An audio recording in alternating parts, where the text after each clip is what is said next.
Alam mo ba, ang palusot ay excuse o dahilan para hindi gawin ang bagay na dapat gawin. May mga tao dito sa Pilipinas at kahit saang parte ng mundo na mahilig sa palusot. Ikaw, may kilala ka din bang mahilig sa palusot? Ngayon ay pag-uusapan natin ang mga nakakatawang mga palusot dito sa Pilipinas. Una, na-late dahil sa traffic. Isa sa pinaka-karaniwang palusot ay ang pagiging late dahil sa traffic. Kahit na wala namang traffic ay ginagamit pa din ito kapag tinanong ka ng kaibigan kung nasaan ka na, ang sasabihin ay na traffic lang. Pero ang totoo ay naliligo ka pa lang. Minsan nakakatawa na nakakainis dahil alam mo namang hindi totoo ang sinasabi pero ginagamit pa din. Pangalawang palusot, kulang sa oras. Kapag may assignment o trabaho na hindi pa natatapos, ang sasabihin ay kulang sa oras. Pero ang totoo ay gusto lang nilang maglaro at magpahinga. Dahil sa totoo lang ay marami naman talagang oras. Sadyang mali lang ang paggamit nito. Pangatlong palusot, may sakit ang aso.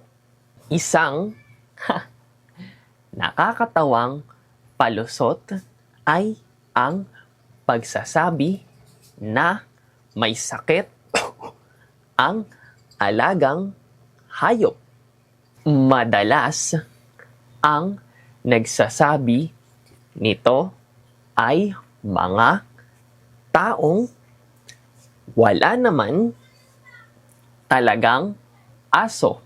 At ang nakakatawa pa dito ay wala namang kinalaman ang aso sa iyong pupuntahan. Pero minsan ay gumagana pa din ang palusot na ito sa ibang tao. Pang-apat na palusot, may bisita kami sa bahay.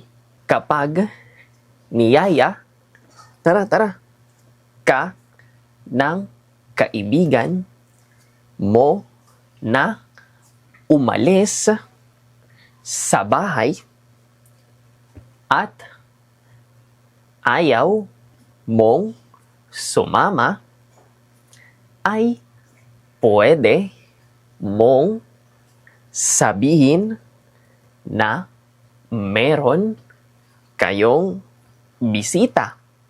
Ito ang isang palusot na madalas ay gumagana at pinaniniwalaan ng mga tao kapag sinabi sa kanila. Kaya naman, madalas kapag ang mga kaibigan mo ay hindi naniniwala sa sinabi mong palusot, ay pupuntahan ka sa bahay para malaman kung totoo ba ang sinasabi mo sa kanila. Pero kapag naman pinuntahan ka sa bahay, ay pwede ka namang hindi lumabas para mamaya ay magpanggap ka na walang tao sa bahay.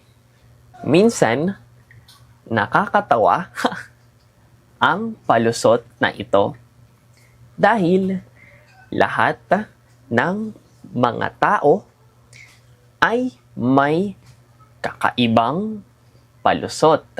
Panglimang palusot, hindi tumunog ring ang alarm kapag na-late ka sa trabaho o sa school.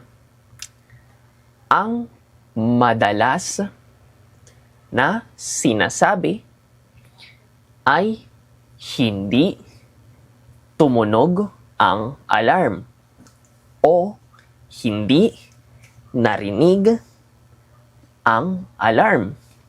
Halimbawa sa mga sinasabi nilang palusot ay ganito: sorry, hindi tumunog ang alarm. Sinet ko naman ito kagabi. Madalas narinig na ang tunog ng alarm. Pero pinilit pa ding matulog. Kaya naman, isa ito sa pinaka sikat na palusot sa buong mundo. Maraming nakakatawang palusot sa Pilipinas. Minsan totoo, minsan hindi. Pero kapag may palusot ay nagiging nakakatawa ang sitwasyon. Ikaw, anong palusot ang madalas mong gamitin? Isulat sa comment section sa ibaba.